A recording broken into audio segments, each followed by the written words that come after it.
Welcome back to Explore Error. In this video, I'll show you how you can save your Snapchat photos directly to your phone's gallery.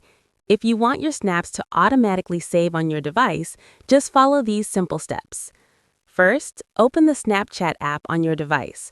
Once the app opens, tap on your profile icon in the top left corner of the screen. After that, tap on the gear icon in the top right corner to open the settings menu.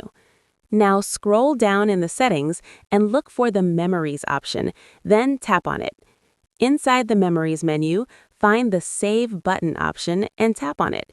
Here you will see different options for where your snaps will be saved. You can choose Memories and Camera Roll if you want your snaps saved both in Snapchat Memories and your phone gallery. Or you can choose Camera Roll only if you want them saved directly to your phone's gallery.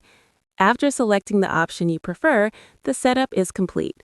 From now on, whenever you take a snap and press the Save button, it will automatically save to your phone's gallery along with any other location you selected.